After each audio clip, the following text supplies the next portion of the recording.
Comment procéder à une bonne lecture expressive d'un texte écrit en vers, qu'il s'agisse de poésie, de fable ou de la tragédie classique par exemple?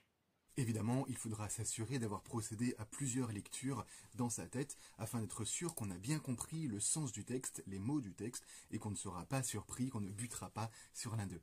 La deuxième chose à faire, puisqu'il s'agit cette fois-ci vraiment du texte écrit en vers, c'est de s'assurer du maître, s'assurer que le même nombre de syllabes revient de façon régulière dans les vers. Et avant d'expliquer la lecture en soi, il faut revenir sur deux choses.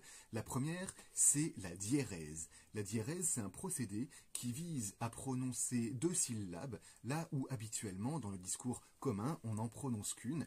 La diérèse se situe toujours quand il y a deux voyelles côte à côte. Par exemple, si vous prenez une fable de La Fontaine, vous allez très souvent trouver le mot lion. Or, le mot lion, qui va désigner en plus le roi ou la royauté de manière générale, ne peut pas ne compter qu'une seule syllabe. Vous êtes donc assuré, quand vous êtes face à une fable de La Fontaine, qu'il y a une diérèse dans le mot lion et qu'il faudra le prononcer lion pour avoir le bon nombre de syllabes. C'est ça, la diérèse. De la même façon, le prénom du roi traditionnellement étant Louis, Louis ne fait qu'une syllabe. On ne peut pas avoir le prénom du roi qui ne fasse qu'une syllabe, on va donc avoir Louis. L'inverse de la diérèse s'appelle la synérèse, mais le phénomène est assez rare pour n'avoir pas besoin de l'expliquer dans le détail. La deuxième chose essentielle va être de repérer les E muets et les E silencieux. Les E à la fin des vers, qui par ailleurs marquent les rimes féminines, sont muets. On ne prononce pas le E à la fin du vers. À l'intérieur du vers, ça va dépendre du mot qui suit. Si le mot qui suit commence par une consonne, on va prononcer le E du mot précédent. Si le mot qui suit commence par une voyelle, le E précédent va être muet.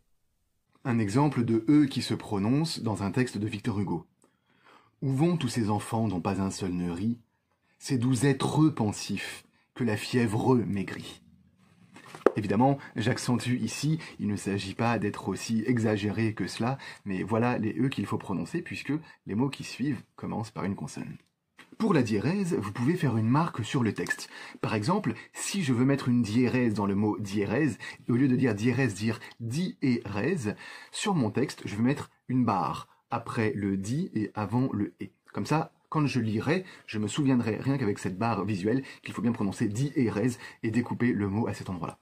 De la même manière, pour les E qui se prononcent et qui ne se prononcent pas, vous pouvez faire une marque.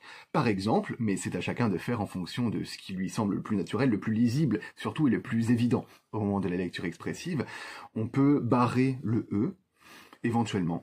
On peut éventuellement aussi mettre un petit pont comme ça qui va relier et qui va dire que ce E-là ne se prononce pas. Et à l'inverse, pour les E qui sont prononcés, on va les souligner. C'est ma façon de procéder, mais encore une fois, il faut que chacun puisse s'approprier la façon qui lui est la plus claire. Voici un exemple toujours chez Victor Hugo. Le pesant chariot porte une énorme pierre. Le limonier suant du morse à la croupière tire, et le roulier fouette et le pavé glissant monte. Et le cheval triste a le poitrail en sang. À vous, maintenant, vous avez toutes les méthodes pour bien prononcer le bon nombre de syllabes. Reste à être expressif. Pour ça, il faut avoir compris le texte, savoir se l'approprier et répéter. Il n'y a pas de secret à part celui-là qui est de répéter, s'entraîner et à minima enregistrer sa voix et éventuellement s'enregistrer en vidéo afin de pouvoir avoir un regard sur sa lecture. Bon courage!